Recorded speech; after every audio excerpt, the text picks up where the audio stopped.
You are looking at Julian's pronunciation guide, where we look at how to pronounce better some of the most mispronounced words in the world, like this other curious word. But how do you say what you're looking for today?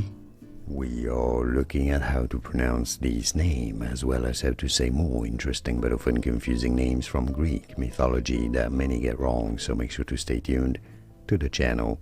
In Shakespeare specifically, this is said as Hecate, Hecate, but when talking generally about this Greek goddess outside of the context of a Shakespeare play, it is said as Hecate in British English, Hecate, or Hecate in American English, and now you know.